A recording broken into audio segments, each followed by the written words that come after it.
Welcome to Port Hostage Diplomacy. We work to free hostages and the unjustly detained around the world. Together with their families, we share their stories every week and let you know how you can help bring them home. I'm Darren Nair, and I've had the honor of campaigning with many of these families for years. These are some of the most courageous and resilient people among us, people who have never given up hope, people who will never stop working to reunite their families. And we will be right there by their side until their loved ones are back home. Thank you for joining us. And now, let's meet this week's guest.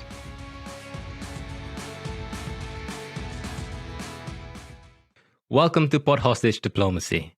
On 3rd April 2016, British citizen Nazanin Zaghari-Ratcliffe was taken hostage by the Iranian regime while on her way back to the UK with her 1-year-old daughter at the time, Gabriella. They were visiting parents in Tehran. 2 former UK Foreign Secretaries, Jeremy Hunt and Jack Straw, as well as the current chair of the Foreign Affairs Committee in Parliament, Tom Tugendhat, have all called Nazanin a hostage. The current Foreign Secretary, Dominic Raab, has said that it is difficult to argue against the characterization that she's a hostage. Nazanin Zaghari-Ratcliffe is innocent and is being used by the Iranian regime to extract concessions from the British government. This is the definition of hostage diplomacy. I'm joined today by Nazanin's husband, Richard Ratcliffe, who has been campaigning tirelessly these last 5 years to free his wife and bring her back home to London. I've been campaigning closely with Richard throughout this period, and I know him and his family very well. Richard, thank you for joining us. Thank you, Darren. Thanks for having us on today. The last time you saw Nazanin in person was at Heathrow Airport in London in March 2016, when you were saying goodbye to her. Nazanin and Gabriella were flying to Tehran to visit grandparents. What happened next? You're exactly right. A long time ago, Nazanin went on holiday with Gabriella, who at that stage was 1 3/4, said goodbye to her at the airport for a normal family holiday. And indeed, that's what she had. She had a normal family holiday for a couple of weeks, seeing lots of relatives, showing off her daughter and her daughter singing and all the things that small children do. And as a mum and as a dad, you take great pride in. And it was only at the airport on the way back that we realised there was anything different about this trip. She got stopped at airport security, so that's at the check-in desk. They were waiting for her. They said, listen, you need to come with us, answer some questions. There's a problem with your passport. They, as it turned out, were the Revolutionary Guard, but we didn't know it at the time. And she was taken off with Gabriella after about, 20, 30 minutes of conversation. She was asked to give Gabriella over to her grandparents, who were there to say goodbye to Nazanin and Gabriella at the airport. They were told to go back home, take their granddaughter with them. Nazanin was going to be held for some questions about her passport, and then they'd be in touch. So that's what they did. My father-in-law is a very calm man and decided not to provoke any antagonism or fight anything. And Nazanin essentially disappeared. So the story as we lived it was that after 24 hours, we'd heard nothing. And in fact, I'd been quite calm at the beginning of the day. I mean, I was obviously in London waiting to go and pick her up from the airport. I got a phone call from the family to say, listen, she didn't catch the flight. Don't worry. Problem with the passport. She'll be on a later flight. Don't go to the airport to pick her up. So I went back to sleep. It was early in the morning. Throughout the day, I spoke to my in-laws. It was clear they didn't know what was going on and obviously got more and more worried the longer it went on. Iran is the sort of place where you do get held in government offices and asked questions for a bit of time quite frequently. So it was quite normal at the beginning. At least we thought it was quite normal at the beginning. But after 24 hours, we were getting really quite worried because we hadn't heard anything. Her dad went back to the airport to try and find out what was going on and went to airport security to ask, where's my daughter? Who's got her? What's going on? No one would dare tell him anything. Once they realized what the case was, just completely quiet. And I think when he came back completely, we weren't even told who'd got her or why. It was just bewildering. That's when, the imagination started to run wild. And I remember, really starting to worry and to imagine. You pick up the tone of panic in my in-laws' voices as they started scrambling around to, anyone that got connections to the regime. So anyone, neighbour or relative that knew someone that worked in the Revolutionary Guard or in the security services to find out what on earth's going on. And got told, just keep it quiet. It'll just be, it'll sort itself out. Don't worry, these guys are very professional. All that kind of bullshit. What actually happened, I think it was about 3 days in, she was allowed to telephone her mum. So she was allowed to telephone her mum and tell her the mum that she was alive. She was helping these people with some of their inquiries. It was all fine. She was being well looked after. And she'd been given a good lunch, been well fed, she'd been given a kebab. And obviously that's partly genuine, her just wanting to say, listen, mum, I'm okay. I'm still here. And actually there was a great relief in the fact that she was still alive. My imagination had gone to some very dark places by then. But yeah, I think it took us a while to realise that there was always an interrogator standing next to her on all those calls. And just that level of fear that even now I probably don't really understand. What happened essentially was that she was held, was allowed, these phone calls every so often. She was allowed to tell her parents that she was being released. She was allowed to tell me that she was being released or text me. Wasn't in actually at the time. And then she wasn't released. And there were all these games. What was going on? She got moved to Kerman, which is miles and miles away. We'd never been there before, as far as we knew. Was held, eventually it was revealed that she was being held in Kerman Central Prison. And after about 3 weeks, we were told it was the Revolutionary Guard that was holding her. At the beginning, just were bewildered and shocked. And I told her employer, because she'd gone on holiday, but obviously she was due back at work on the Monday and hadn't turned up. And they were a lot more streetwise. So she works for Thompson Reuters Foundation, charity, but pretty streetwise of people getting kidnapped because it's got the association with Reuters. So they brought me in and said, listen, we've told our security people, you need to, we've told the Foreign Office, we didn't wait for you. And you need to do something.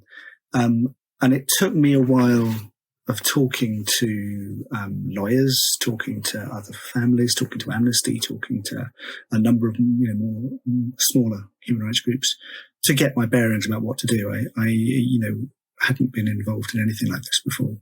Now I kind of would know what to do, but then it was a kind of almost like an out of body experience where you don't. This is sort of something that you see happening to other people or in Hollywood plot lines. It's not something that really happens in the real world and really happens to people And so at the beginning, even in the beginning when we started deciding to go public and start campaigning, it took about a month. I almost thought like we were just, talking about her being unfairly imprisoned, talking about, like I was using the words because that's what I'd seen other campaigns do, and they had a petition, and it's not like I didn't quite feel that it necessarily was right for us, but just that's what these other kids do, so we'll do the same thing. And so Nazanin was taken down to Kerman. She was, after we went public, was allowed her first family visit. Family got to see her, and I think they were really shocked.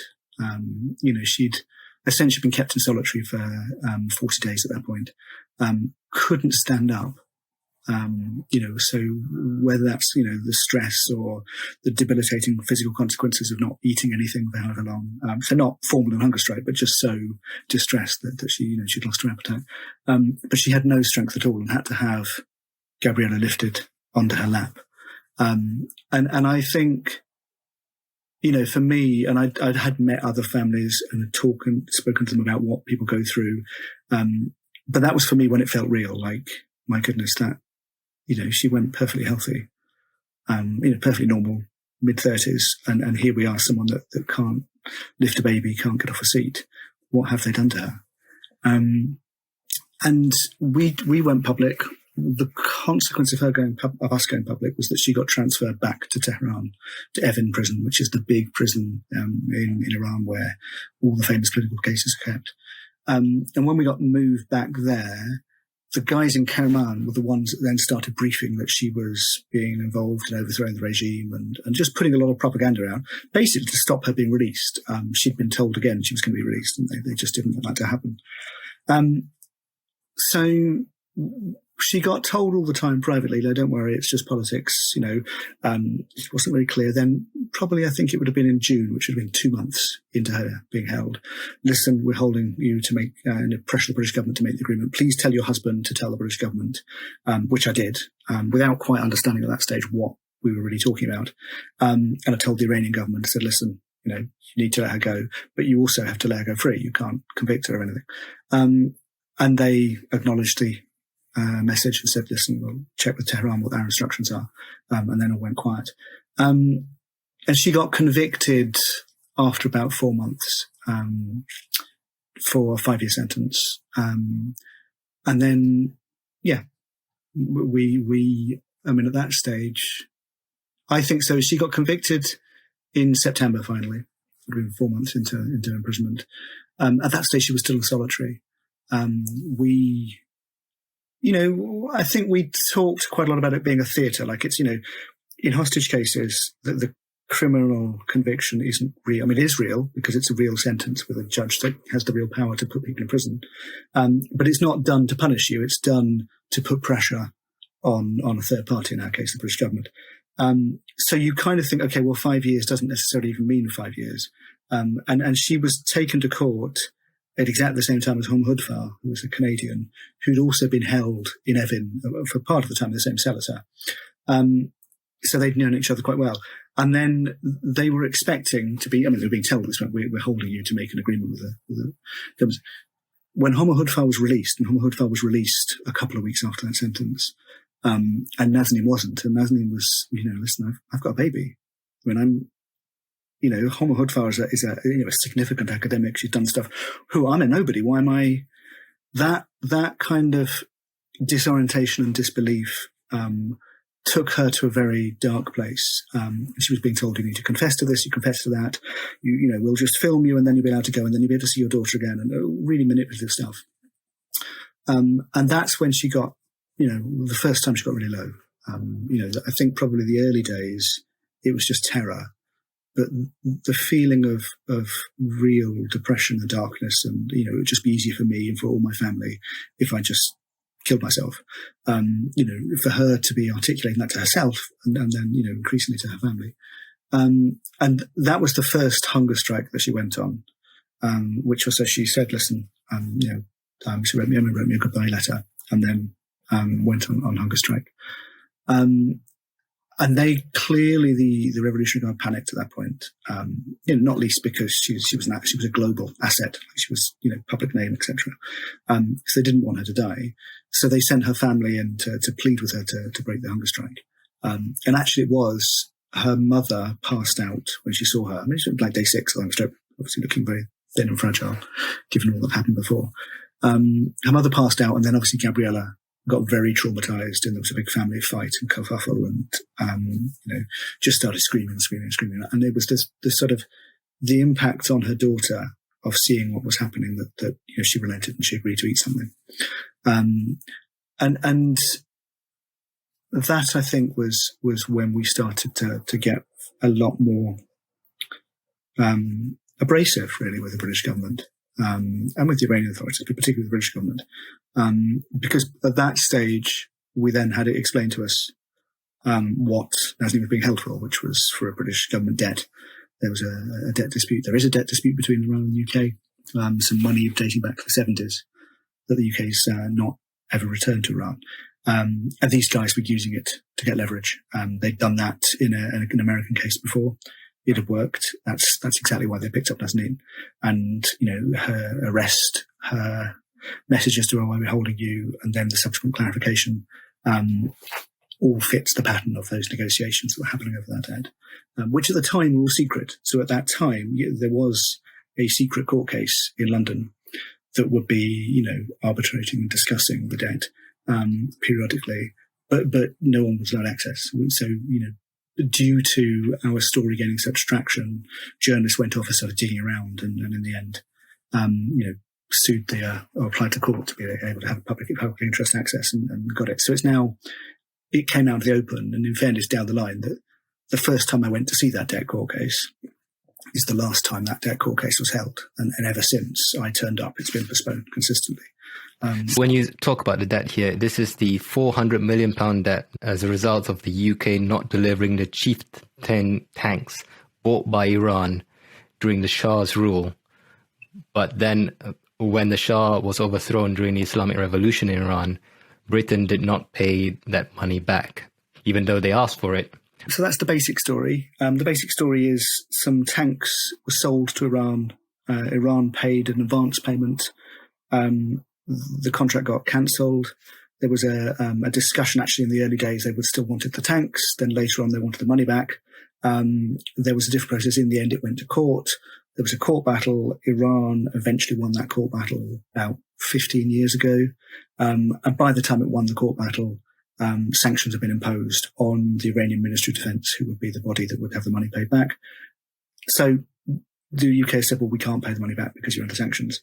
Now it got more complex because the Americans did pay the money back on a very comparable deal they had, which was for, not for tanks, but for planes. And of course, with the JCPOA, the nuclear deal that was signed, there was the expectation that all these sanctions would be lifted. There was probably a little bit of internal politics within Iran between one faction saying, listen, we can get the money this way rather than, you waiting however many years for the sanctions to be lifted. And the UK now, of course, is in an interesting position legally in that the sanctions that were governing that money are European sanctions. The UK does not have to follow European sanctions now because it's no longer part of the EU. It voluntarily brought in all the EU sanctions to make them UK sanctions. So it's a UK choice to make it sanctioned. And in fairness, if you look at what the media briefing is today, it's not the UK or the EU sanctions they're blocking, but they talk about US sanctions. And US sanctions, because, obviously there are lots of US sanctions on Iran. I have to say I've challenged the government behind closed doors a number of times, in that I can't see how on earth US sanctions are causing, are an impediment to payment. So all that's to say is there's a backstory as to how we ended up here, and then there are different stories given to the public and to ourselves as part of the public, explaining why things can't move forwards. And those stories tend not to stand up particularly well when you scrutinise them legally. It makes complete sense politically why there is a reluctance to pay the debt in the context of Nazanin being held hostage, because there is a whole discussion about how do we disincentivise hostage taking, and if you think the UK's approach once that link became really clear, which was 2016, so the last 5 years, the UK's approach for the first 3 or 4 years was to deny the link, and then to downplay anything they could do. So to insist on, listen, we can't move because of sanctions, we'd obviously love to. Probably that's changed in the last year. But yeah, the fact remains that, we were a bargaining chip in a very straightforward transaction that was denied for a long time. And part of the reason, or part of the way in which it was denied, has made things more complicated for Nazanin. Just to clarify, what I'm understanding here is that Nazanin did nothing wrong. She's a British-Iranian dual national. She went to Iran to visit her parents with your daughter Gabriella. She's been to Iran many times before. This time she was detained because the Iranian government wants Britain to repay a 40-year-old debt that was older than Nazanin herself. The deal was made before Nazanin was born. The deal was made before Nazanin was born. I think it's fair to say the decision not to repay the money was made. Perhaps Nazanin might have just been born, but it was, it's older than her. And yeah, that's exactly right. When Nazanin was picked up, she was picked up as part of a wave of people who were detained in 2016 in the early nuclear agreement. And that's probably partly external politics in picking people up to use them for, international negotiations. And it's partly internal politics, which is to scare the Iranian diaspora and to say, listen, just because we've got some fancy new deal, don't think the old rules don't apply and we're still in charge. And if you look at the profile of people that were picked up, Nazanin is fairly typical. They're by and large those who have foreign links, who their life is overseas. They maybe work for a Western organisation, normally in a sector, whether it's environment or charity work or media or art galleries and cultural stuff as well, where, you know, from a sort of a hardline Revolutionary Guard perspective, they're a threat, and they're a threat to, you know, a loss of control. So she had been to Iran many times with Gabriella, been 4 times with Gabriella, been many times before Gabriella was born. And it was all perfectly safe. The circumstances changed whereby they were looking for someone, and she was the unlucky person. And you know, if I look, since we've been following it closely, we've obviously since the past 5 years been following what happens between Britain and Iran very closely, there have been unlucky times to travel to Iran where more people get picked up. And there's normally a profile whereby the Revolutionary Guard can build a story. But you were just the unlucky schmuck that travelled then, and who gets, you know, the jigsaw is built around you. And it's nothing, it's not personal, nothing to do with anything she said, nothing that she did, nothing that she can stop doing. It's just, she is the bargaining chip of the moment. Can you tell us a bit about Nazanin? Because you mentioned they take people with a specific background or profile. So can you just give us a brief history of Nazanin? I know she was born in Iran. What was her education background? What kind of field did she work in?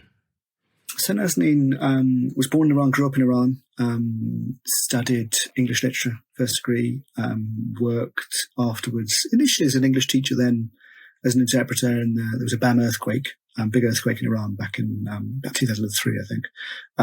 She went down and she was an interpreter there for different relief agencies, then went to work for the Red Cross and then the World Health Organization, and then came over to Britain to study, to do a master's. And we met at that point, started dating, fell in love, got married 2 years after we met. That was 2009, the first time. And yeah, so then over here, she's worked for different charities. The current one is the Thomson Reuters Foundation. The one before that was, in those days, called BBC World Service Trust. It's now called BBC Media Action. In both of them are essentially charities that would help strengthen journalism. So provided journalism training. You know, she's not a journalist by background. So her role would have been project manager, really, or project assistant at the beginning, and then project manager. And yeah, she did that. I mean, I think really, really pleased to be. I mean, I remember being really excited to come over to London and you know, just being a big city where you didn't have to wear a headscarf. You could, you know, just see the world in a more relaxed way. It didn't have all the restrictions. I mean, you know, being Iranian is hard. There are a lot of restrictions internally, and it's a really hard passport to travel anywhere with because it's such a pariah country. And, you know, I mean, I remember we would queue up for visas and you know, regularly you'd see people, you know, either not be given a visa and told to come back. We regularly have to get them last minute, or you come back and you find the visa you've been given is out of date.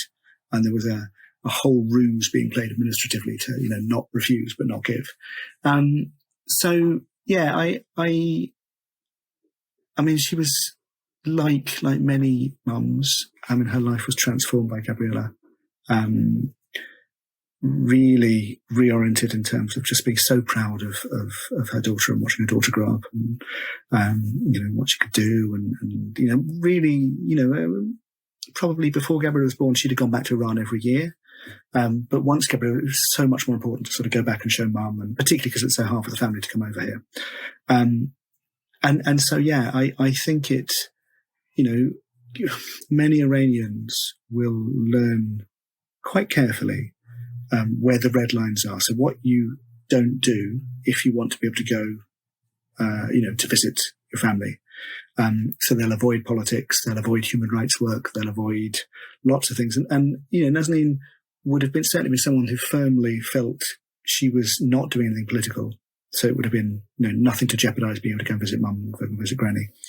And so a complete shock. And certainly when it all happened, inside the interrogation room, just as outside, you know, she was clearly felt it was a mistake, and they just needed to understand that she hadn't done anything wrong. Like, you've got the wrong person.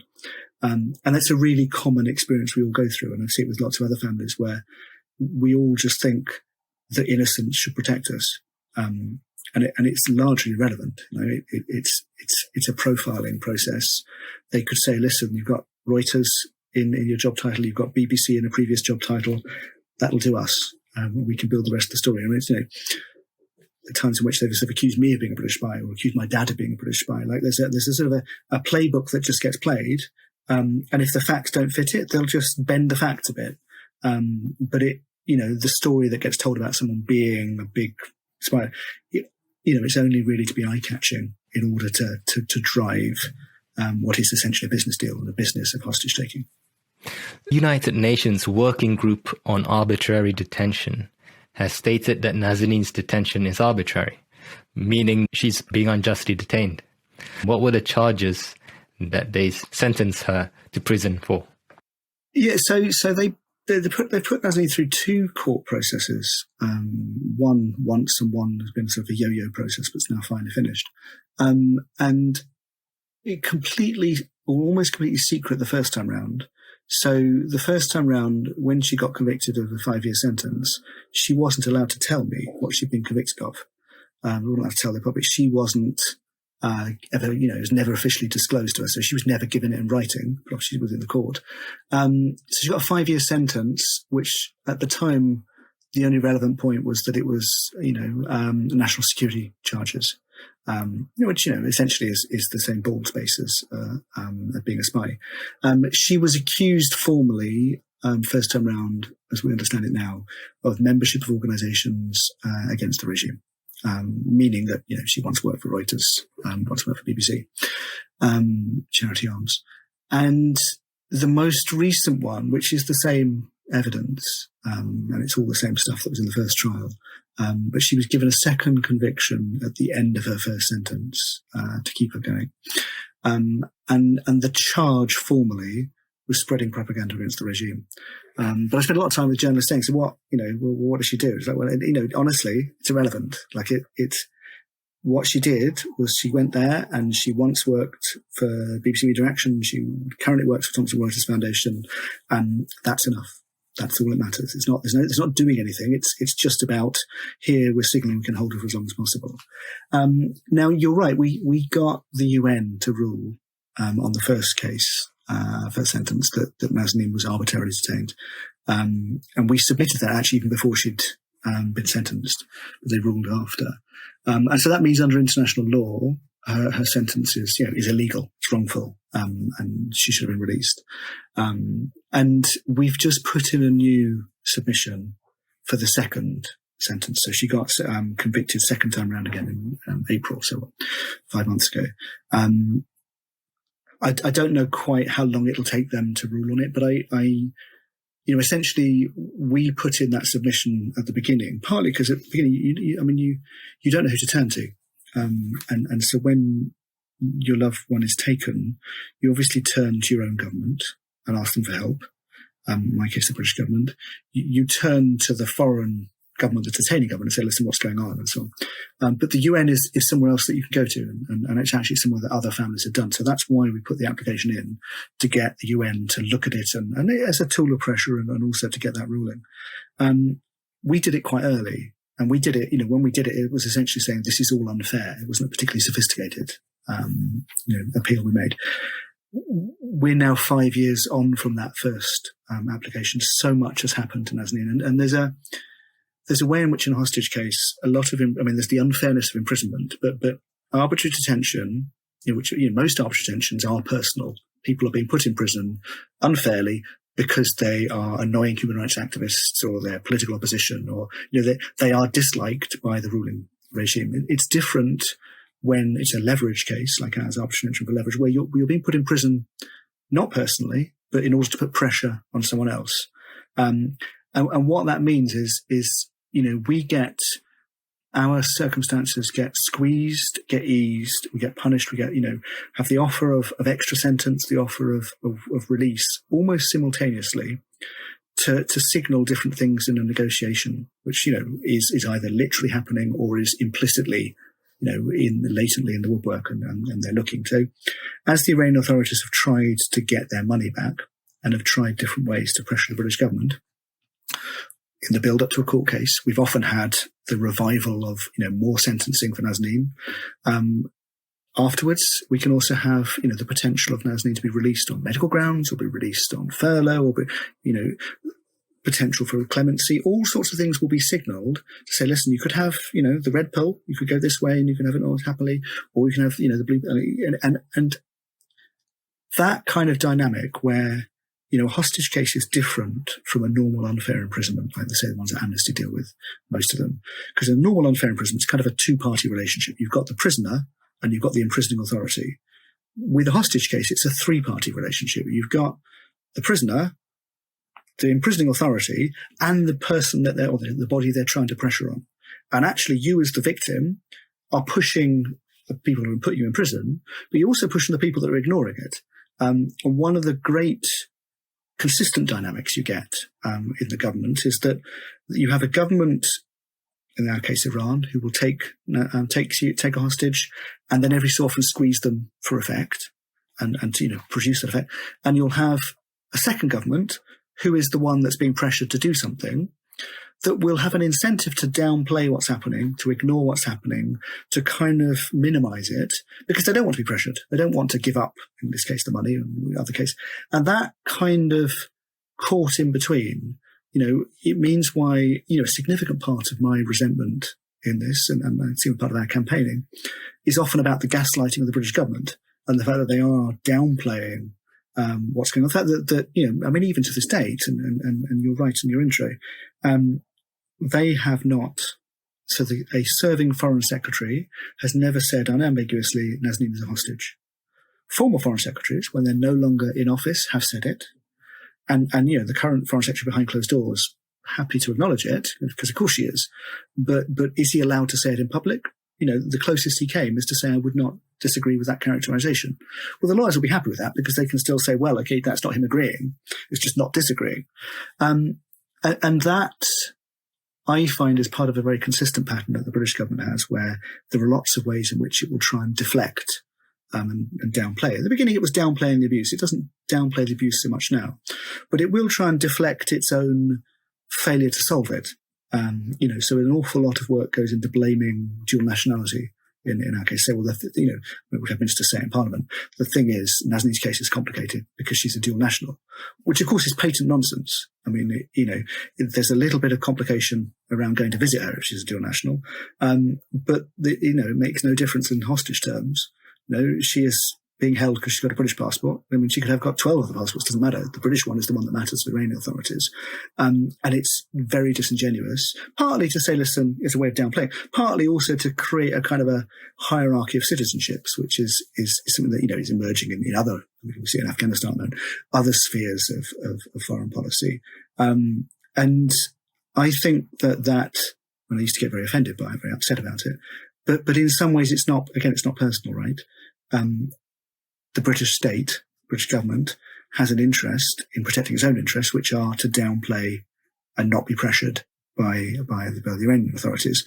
And a hostage has a different set of interests from either of the two governments in this case. So part of why we did, that's a very long way of saying, part of why we put the new submission in to the UN was to make that really clear, because I don't think the UN quite gets it in that sense, that what you've got is a different set of risks, different set of human rights risks. You've got one government who, if they're being ignored, will squeeze again, and not gratuitously, but enough to get noticed.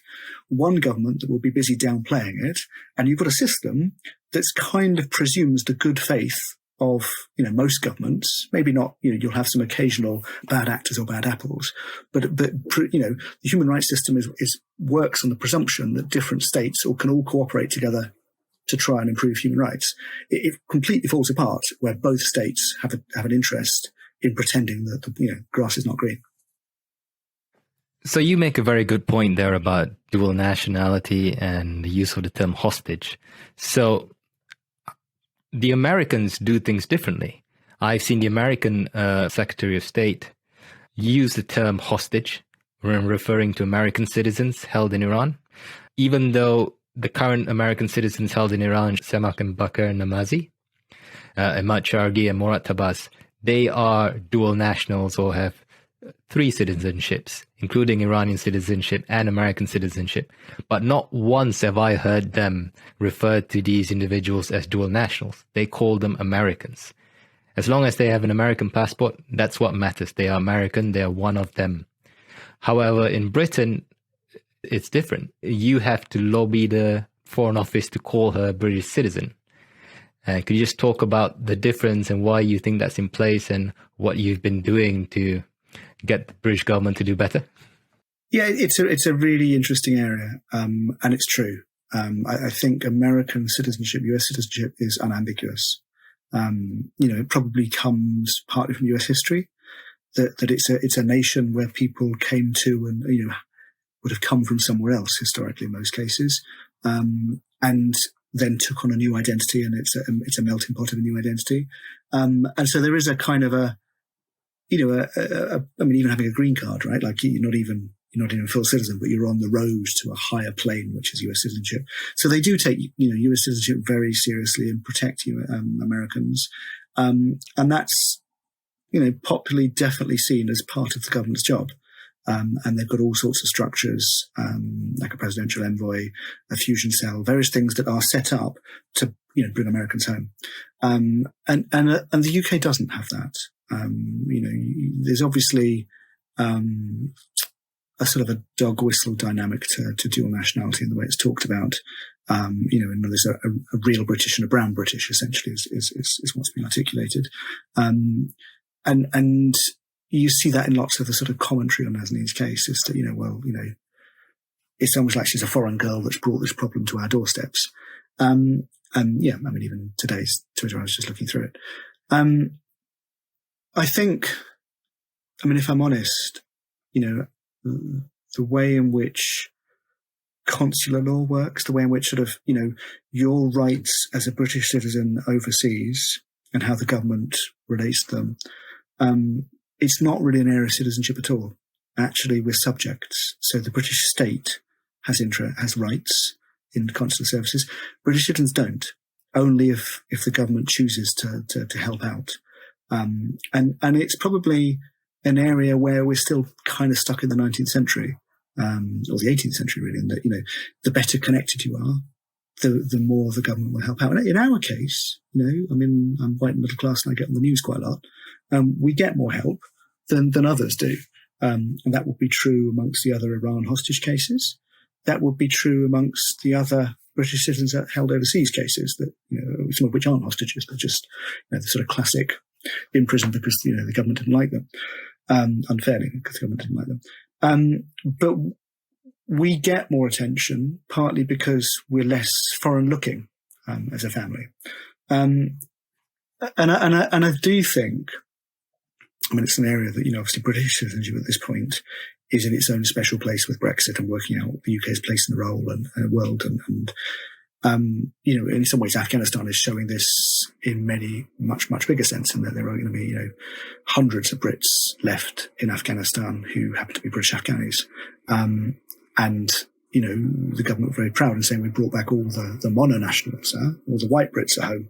It's just the locals who are kind of British, but are they really? And there's partly a cultural difference. There's partly also just a sort of much more tactical.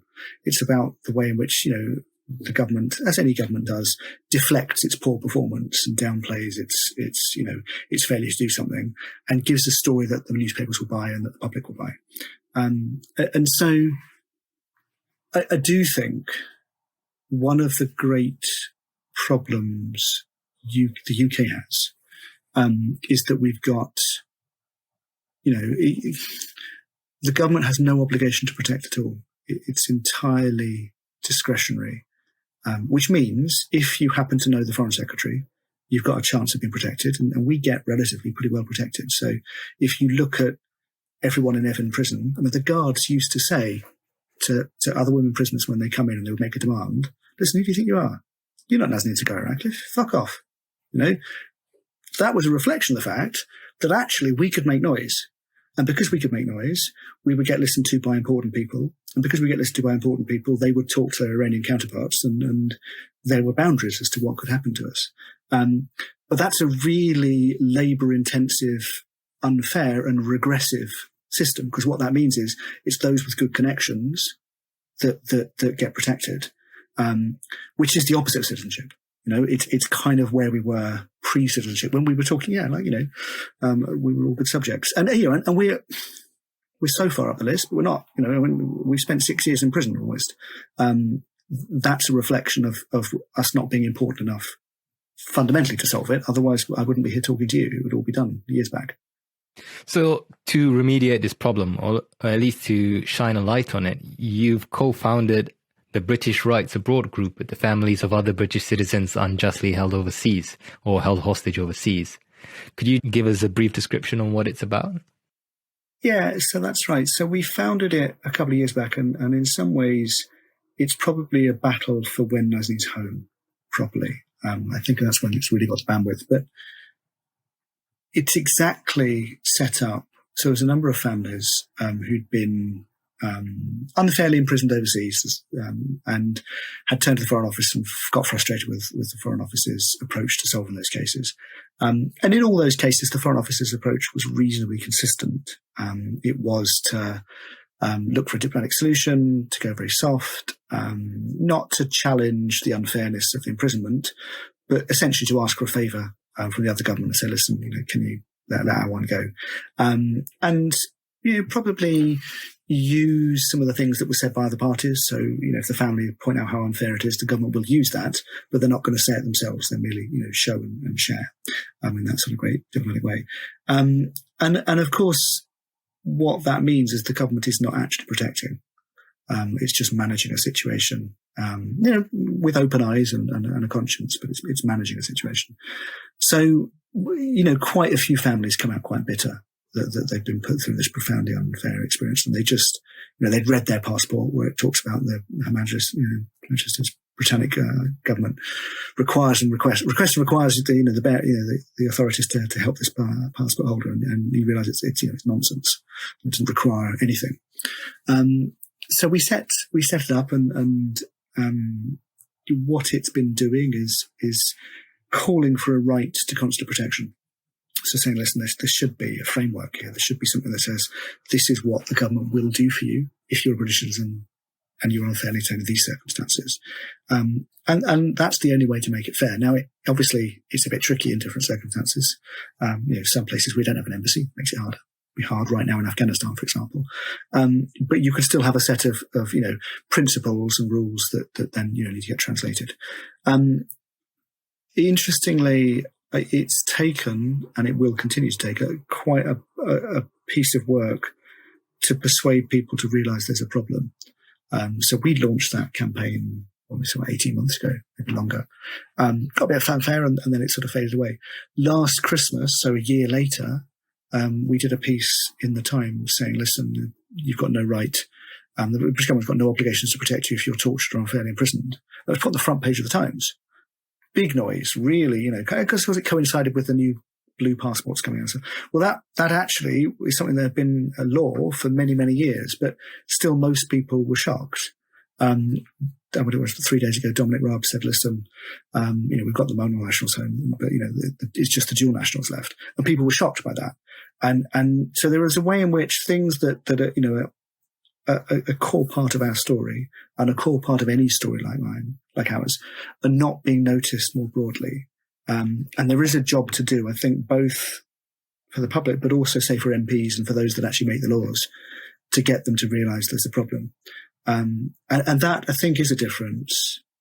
Back to your point about the US. So in the US, the government, everyone views it's the government's job to protect Americans.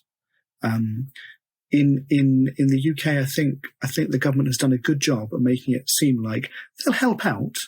They'll help me out, get my wife home, but fundamentally it's our problem as a family to solve.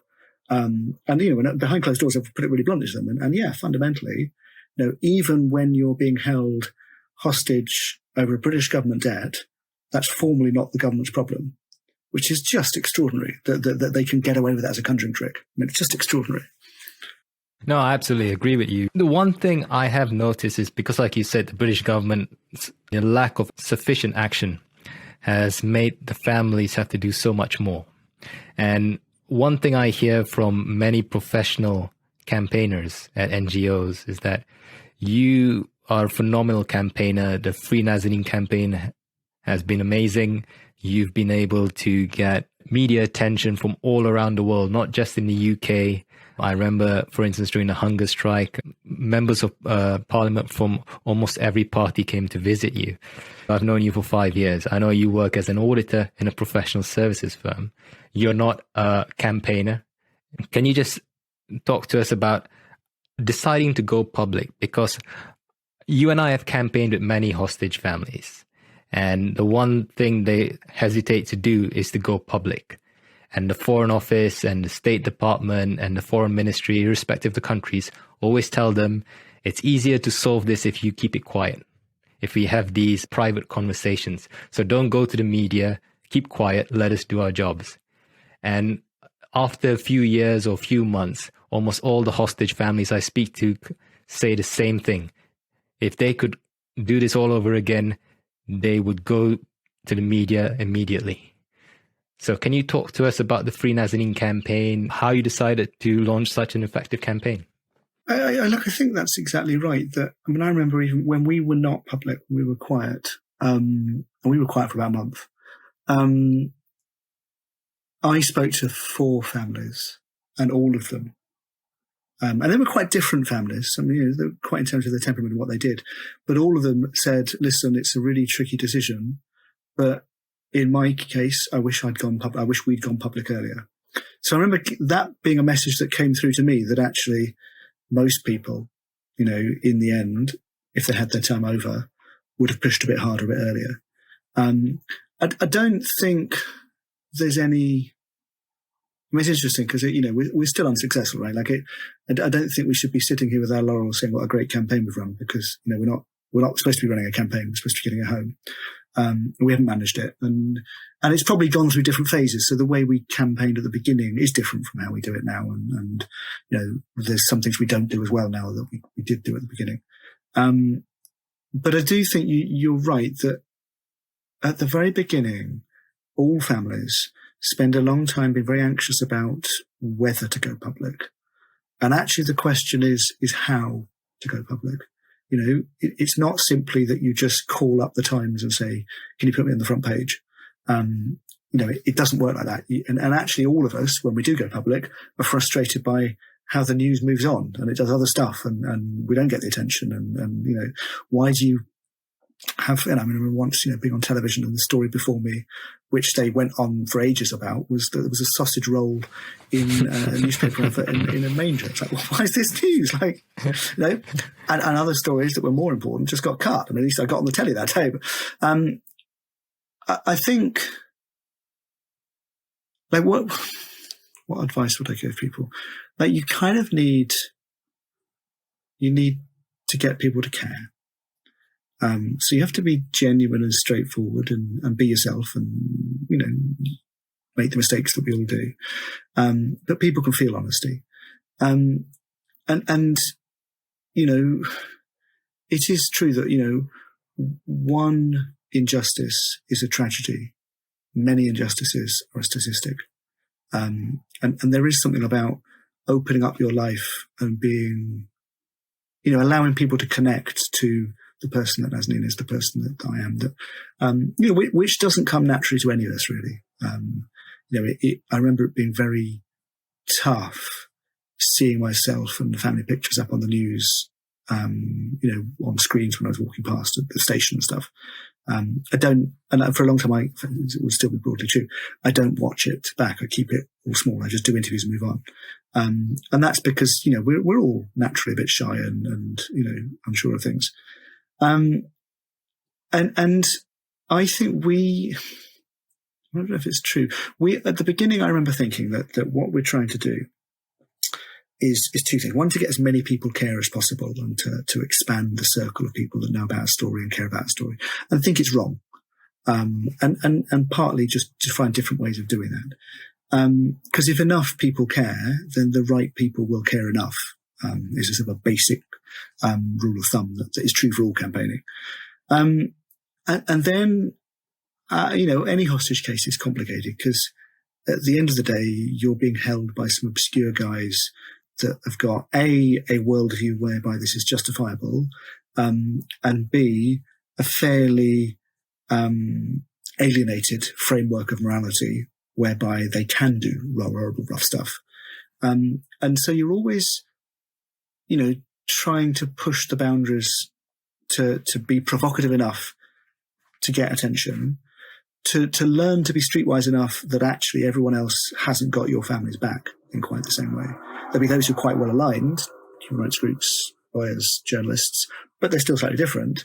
And then you've got those like governments who've got their own backs, and they certainly mean no harm to come to you, but they've got other priorities they need to deliver on. And so learning to be fairly thick-skinned in some ways, in just like I don't mind if I piss off the British government. I don't mind if I piss off the Iranian government. And if I'm not pissing them off, I'm not doing my job. Because if sympathy was going to get Nazanin home, she would have been home years ago. It also needs to, our campaign has always been trying to talk to the interests of those holding. And that's where it gets tricky, because ultimately I can campaign and I can put pressure on the British government. I can campaign and I can put pressure on the Iranian government. It's different to do it in different ways, and putting pressure on the British government can actually, be something that emboldens the Iranian government. Equally, putting pressure on the Iranian government is something that takes it away from where it might, the British government feeling the squeeze. And actually also there's a dynamic. I remember thinking so we would start off putting pressure on the British government to get them to put pressure on the Iranian government to get them to put pressure on the guys who are actually holding Nazanin. And you've got this sort of like a chain that you're not talking directly, but you have to go through 3 or 4 levels of intermediary, which just creates Chinese whispers, and things getting lost and diffused and so on. So I remember thinking that I would end up trying being as clear as possible. So like you talk about the hunger strike, that was a really clear statement. Like, it's really simple. There's no ambiguity. There's no subtlety in it whatsoever. It's just sitting on the pavement, signaling outrage, signaling discontent. Other stuff happened around it to make it sort of more, but most of that we didn't organise. Most of that's luck and people coming in and caring. And in terms of,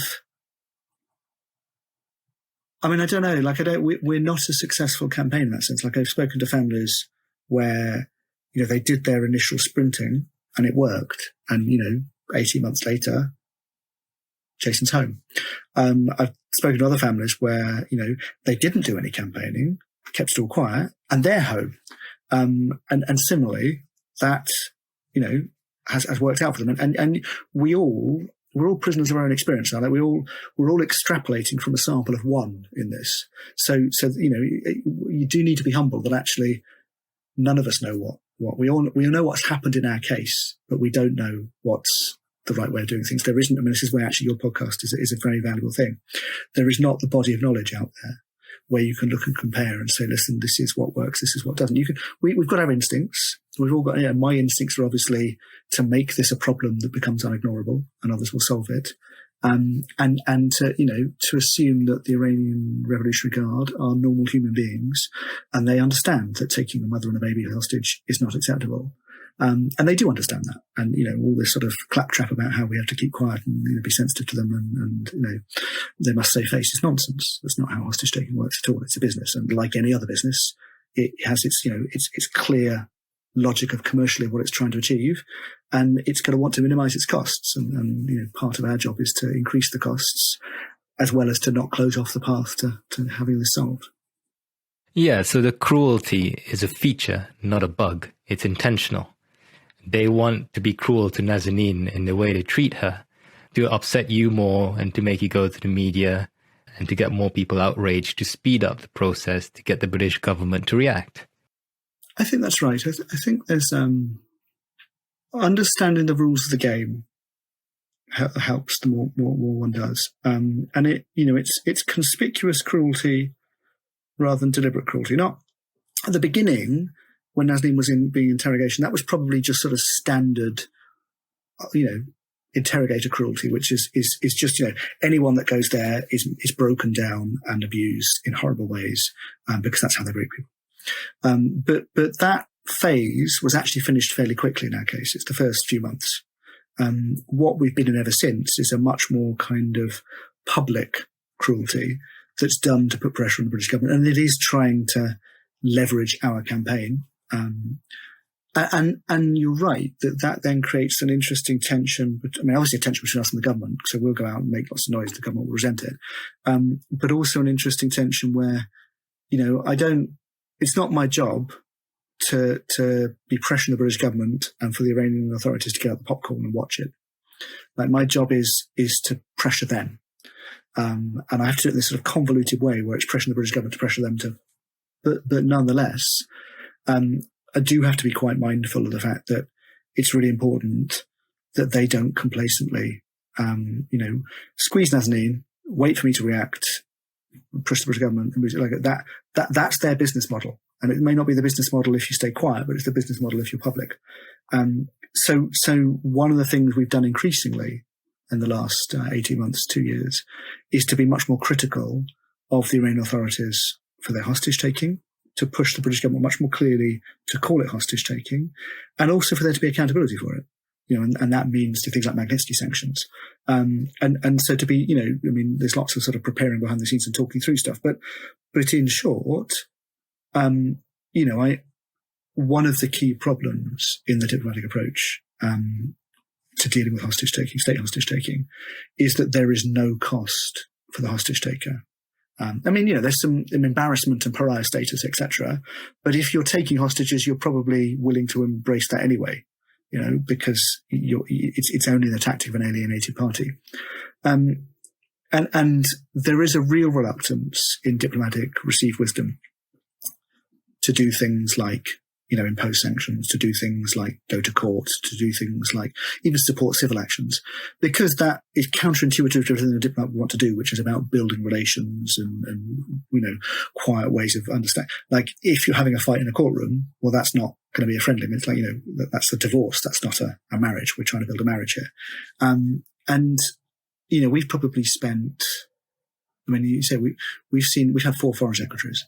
And we now go through a dynamic each time we get a new foreign secretary where they get briefed to be soft and quiet and push things forwards, and let's try and reset the relationship and, calm it down, and then let's see if that works. And we have to wait for them to get frustrated, to have tried all that, reaching out the olive branch, and then be willing to do something tough. And it took me a while to realize that actually we have to call for tough action. We have to be the brave ones, but also we need to find a way to get the minister to see that all this soft diplomacy is frankly bullshit, because the incentives for the hostage taker, the hostage taker isn't the Iranian state. It's ultimately it's that bit of the Revolutionary Guard that's holding Nazanin. The incentives for them are to look like big tough guys. So all the time you've got the British government railing against them and saying how unfair they are. Well, that's a badge of pride. And until you're willing to cut through the bullshit, then this goes nowhere. And ultimately, the British government is very reluctant to cut through the bullshit, partly because the Iranian authorities, and it may be true for other authorities as well, are very good at dangling the carrot of release, keeping it really, we've come a long way, lads. We don't want to mess this up. Look, she could be out anytime soon. And, in our case, we've seen, we've seen for the last 15 months, 18 months, Nazanin, is literally been in the doorway in terms of how the whole diplomacy is about. She could have come home at any point. And yet we've had, a new conviction, a new they've also been making it clear that they can carry this on for as long as possible. And the British government has tightened up its language a bit, but it has still imposed no cost on Iran or the perpetrators individually for holding a British citizen innocently, not just for the whole first sentence, but actually adding on a new one. Nazanin's hostage taking is not a one-off issue. She's not the only British citizen currently held hostage in Iran. And you've been working with many other family members of not just British citizens, but Americans, French citizens, German citizens, Austrian citizens, and even Australian citizens. There is a pattern of state-sponsored hostage taking, a pattern of hostage diplomacy going on, not just in Iran, but also countries like Russia, China, Venezuela. So can you just talk a bit about the work you're doing with the Magnitsky sanctions? Yeah, it's early days, I think it's fair to say, but I think that's right. I think, after we went on hunger strike, we kind of reached the sort of peak of what you can do on your own. And increasingly, I think we realized that actually we're all going through the same journey, the same battle. It is the same fight. And the way the human rights system set up is kind of to treat each case like it's individual, but there's a common pattern here.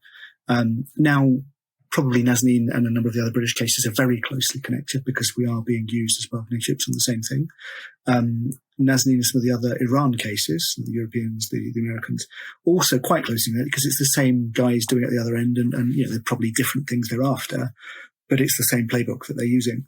And then you've got other states where, without doubt, they are looking and learning at each other and picking up lessons of what works and what doesn't. And like any other sphere of business, it's a competitive field where people are picking up good advice.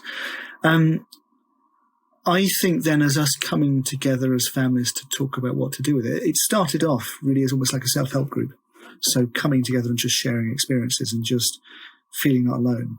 And probably not, privately, just talking it through, realizing that we weren't unique, we weren't being punished because we were unique, and that, actually there are patterns. So in some ways, some of the patterns that I was sort of talking to, the realization to me only came through the conversation with other families that this is what's going on. And I started off just talking about Nazanin a lot, but to realize actually that we need to talk about hostage diplomacy.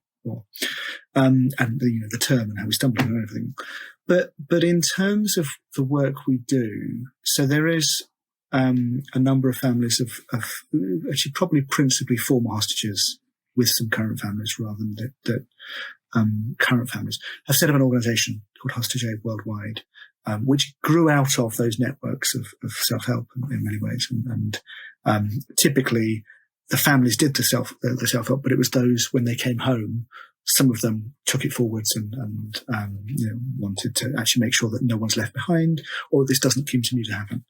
And they're going through a process of different things and trying to get governments to understand the problem better, but also then to do something about the problem and get better structures, but also probably ourselves to understand the problem better, because this is where your podcast is an important thing, that there aren't many spaces that are really thinking, there isn't a body of evidence and understanding of how you deal with these cases.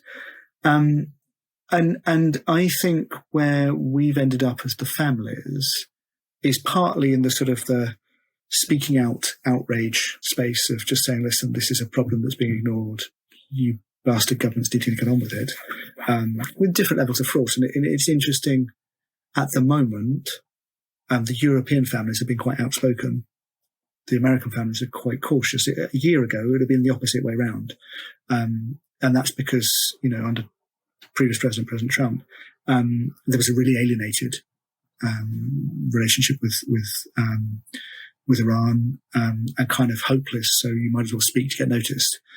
Whereas now things have been a bit more ambiguous. Equally, the Europeans are a lot more fearful that they're being left behind, and that actually European governments are prioritising nuclear deal and hostages nice to have but not that essential. Which is fundamentally what the problem is that hostage taking is regarded as a nice to have issue. It's not being regarded as a fundamental. How would I put it? So under international law, hostage taking is being regarded as a sort of human rights issue for internal human rights. It's not being regarded as a peace and security issue that the Security Council will be dealing with and that would be handled by that part of the UN, in the way that, say, terrorism would be. And because of that, it's a B-list issue for the big powers. And the accountability piece, we're looking at different things. And candidly, we're all individual families having our own battles and our own traumas. And as you'll know, we're all a bit difficult to deal with and have our ups and downs and so on. So there's a bit of a herding cats dynamic to doing communal activity. It's quite ad hoc and slow and important, but it needs to go at the pace of a survivors group, not at the pace of a nice corporate plan where you could just rattle through it. But we'll see we've been working quite hard.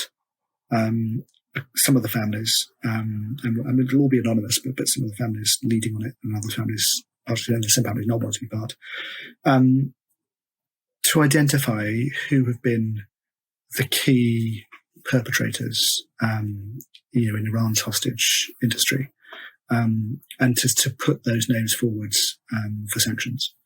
Now that's probably quite a long process. I don't think we'll be finished with that, for a number more months to actually sort of final file. But it's been quite an important therapy almost, to be able to get the bastards back and to be part of that process. And even probably for some, just the idea that process is going on and those bastards don't get away with it. I think, an awful lot, when I was talking about earlier, being a hostage is a very powerless position to be in. You're involved. You are the chess piece between two big, powerful players, or maybe many powerful players. It's really hard to hold on to dignity. And in that context, I think, it's something that certainly scares some of the families, but I think for all of us, particularly for the survivors out the other side, really important that they've been able to stand tall and point a finger and say, listen, you don't get away with that, mate. You don't. And so quite important for recovery. And I think, in the end, what matters? Surviving. So not, actually that's, it's less of an issue in hostage diplomacy than criminal kidnapping, but surviving is an issue. Then it's longevity, how long you have to be there. And then it's recovery. And you don't get to really control the longevity one, but you shouldn't put all your focus on that one either. Actually, you also need to be focusing on the recovery. And, a lot of campaigning, part of what it does is it keeps hope alive, it keeps home alive, it keeps, alive for Nazanin, the idea that there is this big photo album of care that's out there and always been out there, and lots of people that have done lots of stuff for her and her family, from the goodness of their hearts. And from the goodness of their hearts in a way that's personal, but in a way that's also affirming for all of us that actually the world is full of kind and caring people. And we all have shitty days at work and so on, but that value is still there. And you can think of some of the people that we've met in the campaign, just, great, caring, giving people, all of us flawed individuals in a different way, but really, making sure that the world is a bit better because they're in it. And I think that in a context of an exposure to real cruelty, it is a really important part of what campaigning has to do.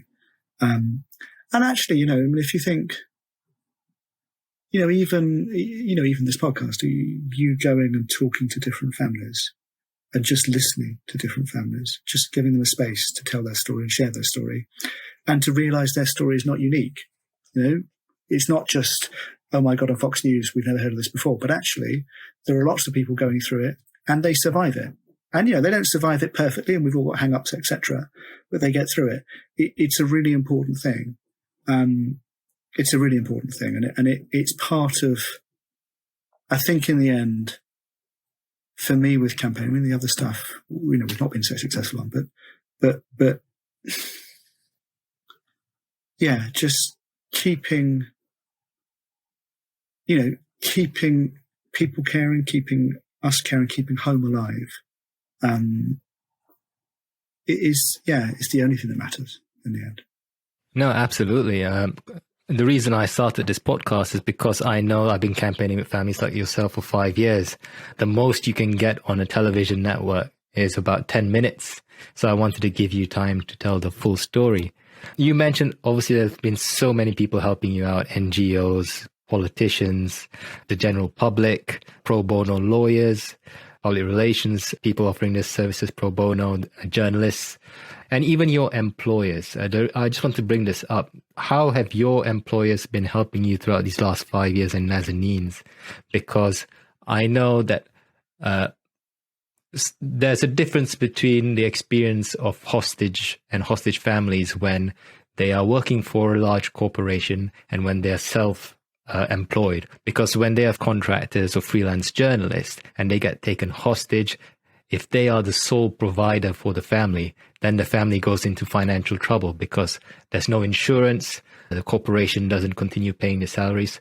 However, in your case, in Nazanin's case, you've been fortunate to have good employers that have been assisting you. No, I think that's exactly right. I think it's nearly always devastating economically if a case like this lasts for so long. Partly because you may well lose the person who was paying the mortgage, paying the rent, for a period where they stop getting paid, and also those left behind find they're not able to work anything like the way they were able to work before. And it needs a certain kind of understanding employer or an employer with insurance, as you say, who's willing to stand by and take the hit. You're right. We were very lucky. Nazanin still gets paid. I still get paid. Obviously no pay rise or anything, but that standing by us for many years. It's not like this has been 6 weeks. No, it's like standing by someone on long-term sick leave. You get a bit of work out of me every so often, but it's a bit, and it's been a long haul in our case. Like it's and I certainly owe my employers, and my employers obviously, my bosses, literal people who have made those decisions, an awful lot of thanks and gratitude, and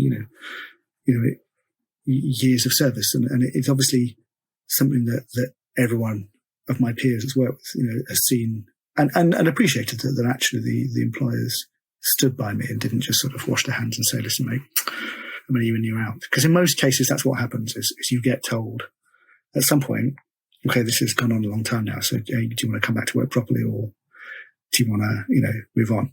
And I've never been put in a position as tough as that. And here we are, year of 5.5. I mean, that's a heck of a long time to have been carried that way. And there is something. I mean, there's a wider point around the way in which companies deal with situations like this, which is often not great. And we've had lucky experience, but in many cases, if you look at the profiles of people that have been taken in Iran, there's been a lot of academics. There's been a fair number of people who have been taken, where they work for a cultural institution, say, or a media organization. And it's rare, really rare, the cases where that institution has stood up for their employee and said, "Listen, what are you talking about, spy? Bullshit. Why are they being held? Needs to end."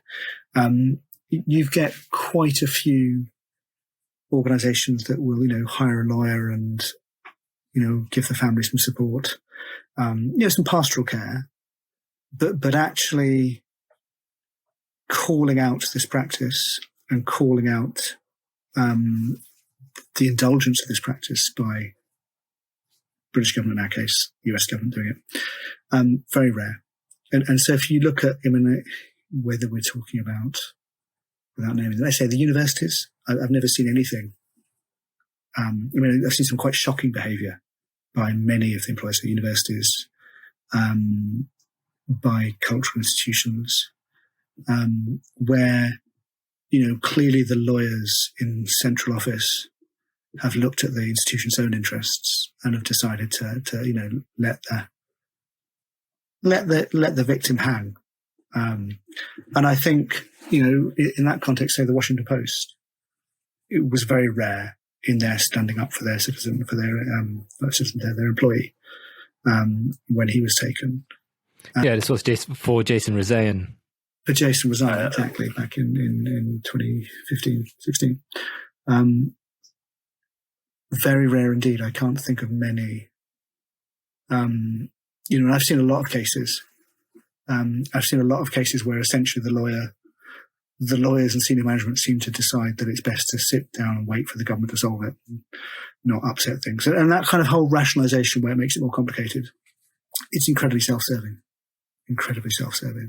Now, in some ways, you've got a different set of problems when you are self-employed, because you're right, you just lose your income.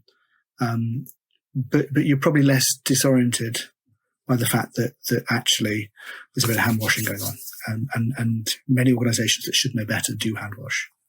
Should the British government be providing more support to families held hostage solely because they're British, not because they've done anything wrong? Well, yes, it's a short answer. I mean, I'm just thinking that through. What will be the hoops you have to jump through before you're entitled to it? I think they don't. I mean, fundamentally, my gripe with the British government is their failure to protect Nazanin, and that is where they need to put their focus. Could they do more to support the family to navigate their way through a situation like this? Yes, of course. Realistically, they might be willing to do more pastoral support. I mean, in fairness, like the special cases team, which is the team that manages us, are more pastoral. The UK government's or the state interests are not. They're not going to help you hire a lawyer to go and then give them problems and to dig into different things. So I think we should be realistic about what we would expect the state to do in a context, a three-party relationship, in a context where the state has different interests from the victim. Is the victim and the victim's family supported properly? No, they're not. How would you do that better? I'm not sure if I would make that a sort of a state entity whose job it was. I mean, something like the US have, where they have a special presidential envoy. There's a way of getting through to the boss. Now going to be the Prime Minister's envoy. There's also a body in government whose job it is to work out how to handle cases like that. That's also very useful. And I think that building up expertise and an open discussion of it. So the Foreign Office is not great at openly discussing its policy and the effectiveness of its policy on any area. It's very sort of, well, we do this secretly and it'll close the doors. So, yeah, I think there's a lot more that could be done. I'm probably still in the middle of it, so not in the best place to be, thinking through what works. It's, I can tell you the frustrations of, the past month. I'm not sure that's enough of a distance to really be giving useful policy advice. Thank you for that, Richard. So now we've reached the final part of our podcast. To everyone who's listening and wants Nazanin to be reunited with Richard, you can help as well.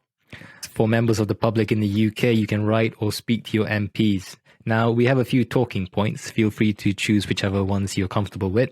First of all, urge the UK government to free Nazanin and other British citizens held hostage in Iran. Apart from Nazanin Zaharie Ratcliffe, we got Anousheh Ashoori, Morad Tahbaz, and Mehran Rauf. You can also write to your MPs and get them to ensure the UK government does more to help British citizens unjustly detained overseas. An example would be making Foreign Office assistance to British citizens detained overseas a legal right. And finally, you can get the government to hold Iran and other countries that take British citizens hostage accountable using Magnitsky sanctions. What are your thoughts, Richard? Have you missed any other talking points? Yeah, I think that's all right. That, I mean, here we are, 5.5 years. What can we do? What's going to work? It's a really valid question at this point. For me, the great concern always is drift. And so part of what we do in campaigning and ask people to help us do, is to say enough's enough to the government. This is, you cannot keep allowing this to drift on. What the fuck? So I do think we will be doing in this autumn, a series of escalations to make it clear that the government is not good enough. We'll do those with Amnesty, we'll do those with Change.org, we'll do those with Redress, with the three main groups we work with. Different things at different points. Because, it's coming up to Nazanin's 2,000 days in a couple of weeks. There's a hell of a lot of time. I think for me, as a British citizen, I think the government, getting the government to see that its approach isn't good enough and to change its approach is, I think, the long-term space to push on. So, you've got things like the sort of abstract right, but also on things like torture. The Dominic Raab gave an interview on the Andrew Marr show, the BBC, where he talked about Nazanin being, wouldn't disagree with Nazanin being characterised as a hostage. He did explicitly say that she was being tortured, and her treatment amounted to torture. And it's psychological torture more than physical. But he didn't mean it was torture back in the beginning when she was solitary. He meant the whole process, including now and the sort of maybe back to prison, maybe home, all those games. Now, when he recognised her as having been tortured, I think that was the first time in 20 years a serving Foreign Secretary or Minister of the Foreign Office has acknowledged the torture of a British citizen by an overseas government. That's extraordinary. We have, the Foreign Office receives over 100 complaints a year, allegations of torture every year. They record them, and they'll follow up, and they've got a whole protocol. One in 2000 has met the threshold to be acknowledged. It has never, as far as we can find, ever reviewed the effectiveness of its approach to protecting people from torture. So there are lots of things that, when you dig into it, it's like, well, they do what they do and they manage us all, but does it work? Hostage policy, does it work? I don't see any evidence either way. So I think for me the does it work? Are you looking at it? Well, what have you done? Well, honestly, because they're very secretive, getting that, public discussion about how are we protecting our citizens and what is appropriate, and it, obviously nothing's for free. And it's not every time you get locked up, you have the right to have your ambassador come down and you threaten all sorts of things, particularly very realistic now. If you look at actually how, weakened the UK is compared to a few years back or a generation back or and so on. But honestly thinking about what is the proper role for the government to protect people, not whatever they want, but on the key things like torture and hostage taking and unfair imprisonment and so on. I've met too many families really embittered at how they've been treated. And you have a system that is discretionary and that requires, you having good access to be able to get things done. That's bonkers. You look at it, you look at it on so many levels that the more likely you are to need the support, the less likely you are to get it because of the way it's structured. So I think for me,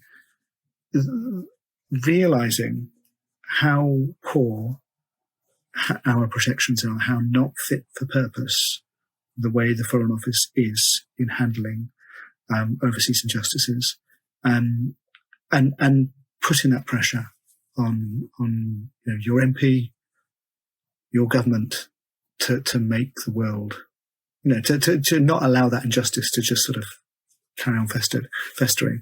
I think that's the starting point. What can members of parliament in the UK do? I know your MP, Tulip Siddiq, has been phenomenal. She's been standing by your side for the last 5 years, constantly raising Nazanin's case in parliament. What can members of parliament do? Because when I share breaking news updates with them about hostage cases, the first thing they come to me and ask is, what can we do? So I know in the US, for instance, there's a special envoy for hostage affairs, and they have a hostage recovery fusion cell. Do we need an all-party parliamentary group for hostages? Do we need any new legislation? What are your thoughts? What can members of parliament do directly? Yeah, I think both of those are really good suggestions. You're right. Your average MP will, be faced with a problem from a constituent saying, please do something about X. And they will want to know, what can I do in a timely fashion that's a response and that's going to do something? And there's no obvious answer. There's no magic wand out there. And I think that's also right, that we need to have better structures and B, a process of talking about them to work out what should be the right. And that's where Parliament's role is. It's a talking shop. So it should be, okay, well, what should an effective government look like here? And how do we get one? And do we need more money? Do we need better laws? Do we need, okay, well, what do we start with? So talking about it, debating it, I think, and the way Parliament works is, they're firefighting. They're dealing with problem after problem after problem. So it needs to be, understanding that this is a big deal. And I would suspect actually Afghanistan in some ways will crystallize minds. There's every chance, and hopefully it won't happen, but there's every chance there are a lot of British citizens that are left behind. And those become weaponized by the Taliban if they're looking for the money that they want, and et cetera, et cetera. And that's in a very conspicuous abandonment context where it's really clear the government's messed up. Most hostage cases are a surprise to the government when they happen. Someone gets picked up and then the government gets told, by the way, this bloke was in Russia or this girl was in Iran. Or Afghanistan is a situation where, they had 18 months warning it might happen and now it's all blown up. So that will, I think, because of the scale of it, perhaps, shape perceptions in ways that, may not be typical, but will certainly allow people to understand the consequences of failing to deal with this area properly. But yeah, it's interesting. We had a huge level of sort of MP support 2 years ago at the time of the hunger strike. And we spent a long time working out what could we do with it. And that's where the British Rights Abroad group came from. And we mentioned, they're doing the hostage APPG. You sort of realise that Parliament, it needs to be able to latch onto something. And actually, what you can do if the government takes up the issue is quite different from what you can do if the government doesn't take up the issue. So we'll see on a few things. There's a few things I think we're going to have to push quite hard in the next few months. We'll see which one, if the government latches on one, and then probably look to at least get that achieved. Whether that's pushing for Magnitsky sanctions, whether that's pushing for better torture protections, whether that's hostage APPG, whether that's actually the full wide legal change. But Parliament's a slow business. I don't think I'd appreciate it when it started this, that, to change a law, 5 years is pretty quick. Unless it's a really clear, tangible one and a big crisis. So we'll see. You also mentioned earlier that if you get enough people to care, you'll get the right people to care more. And the way hostage families like yourself get the message out is via the media. What can the journalists and the media organizations do to help hostage families like yourself? I think they can be braver. I think there's a lot of safe reporting in the sense, there's a lot of up close and personal. Is Nazanin Saad in prison? Are you sad that Nazanin's still there? Are you not angry with the government because they're not right? Like really kind of, shouldn't be too cynical. Reporting that's focused on the human story and the accessible emotions of the human story, and bringing it down to that sort of tangible kind of family separated and unhappy at being separated, and with a little bit of background about it, but not really making the links. So not many media will refer to Nazanin as a hostage. Not many media in a story about Nazanin will talk about other cases. Even the phrase hostage diplomacy, it's a bit dry, right? You might get it in one of the broadsheets. You might get it on, mentioned in some sort of documentary. It's not going to make the 6 o'clock news. And I think also you kind of have this false balance. So there's two things. One, there's a safe way of reporting Nazanin's case. So it would be to say Nazanin was convicted of 5 years, charges which she and her family denies. And I'm like, well, with respect, the UN has ruled that they're illegal. The British government has ruled they're illegal. It's not just she doesn't agree with them, because you find me a prisoner in the world that agrees and embraces her criminal charges and would like more of them. It's just nonsense. But it's legally safe to say it, and because it's factually true that this happened, and it's factually true that she doesn't like it. And I think being willing to, the government is very good at saying they're raising concerns, they're doing all they can, and managing the media. The government's much better at managing the media than an average family is, because that's their job, and the average family, it isn't their job. So there's lots of ways in which, as a family, we get played.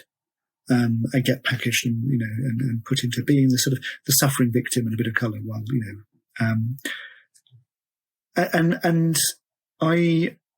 I always was struck by, in our case, how few journalists ever really dug into the debt.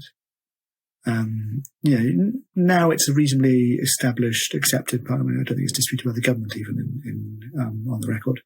In the early days, it was disputed all the time. And so it would just get dropped again and again from pieces, and no one was digging it. And it's like, listen, I even cover it in the sense of, okay, alleged theory by crazy, angry husband, but go and dig into it. Go and check this is, and it was just too easy to keep it in the sort of man sad because his wife is sad in prison, and Boris is going to get them home. Or Boris is messed up. Boris, and it.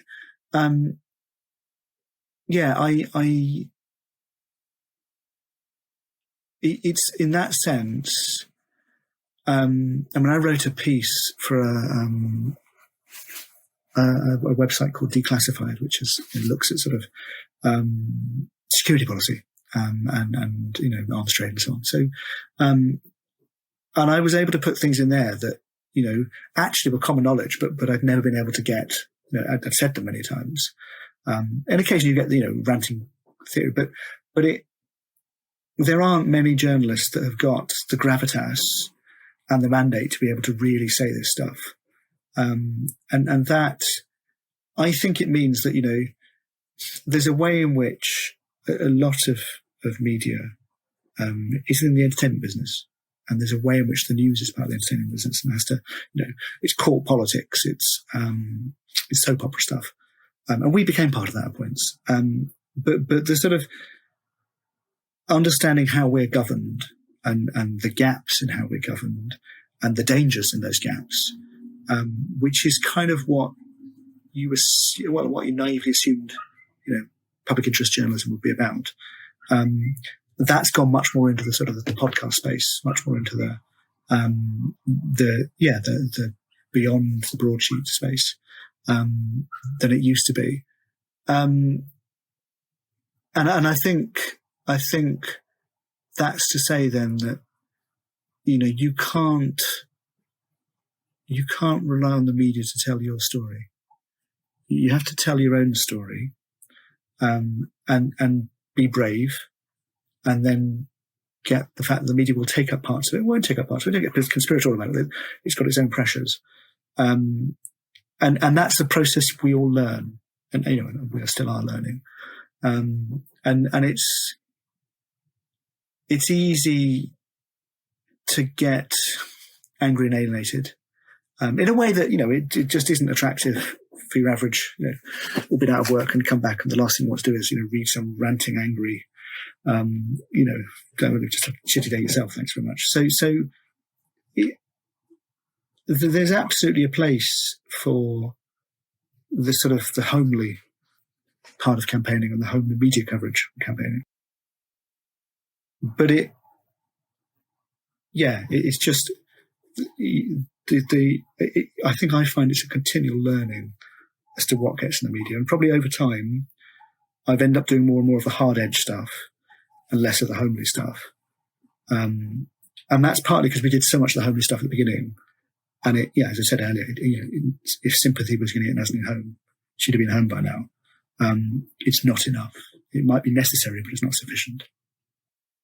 So how can people stay up to date with the Free Nazanin campaign? I know there are many people around the world familiar with Nazanin's case, but there are so many more who don't. So if they want to stay up to date with the Free Nazanin campaign, what can they do? Yeah, well, so we have a Twitter account, which is at Free Nazanin. We have a petition on change.org, which is, although actually I haven't done an update for ages, is still the place where I've got lots of half-written updates that are waiting to go out. It's change.org/Free Nazanin. And Amnesty do a campaign and Redress do a campaign. They've got different things coming out at different points, and will be so. And yeah, probably also the newspapers will have stuff. But I suspect in terms of asking people to do things, typically I would ask people to do things either via a Change.org petition, sometimes via Facebook if it's a smaller thing, but normally the Change.org petition, or there'll be things coming out of Redress or Amnesty. And the Twitter account is really, that's an update thing. That's sort of sharing what's happening, but it's not necessarily please do X. But no, I think we've been very lucky that an awful lot of people have followed our story, and have given us, a real strength in talking to the government because of it. Certainly I have a reach and a profile and a power that comes with that other families don't have. And that's very useful for keeping Nazanin protected. Richard, thank you very much for taking the time to speak to us. We'll be right here by your side campaigning to bring Nazanin home and reunite your family.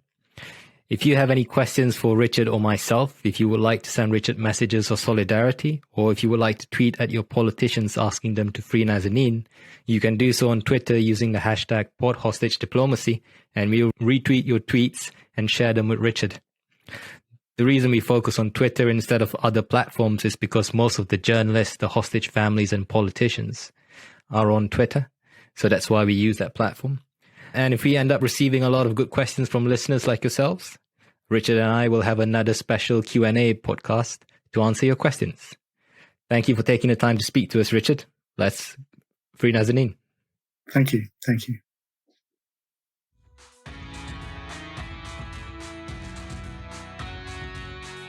Thank you for listening to this week's episode of Port Hostage Diplomacy.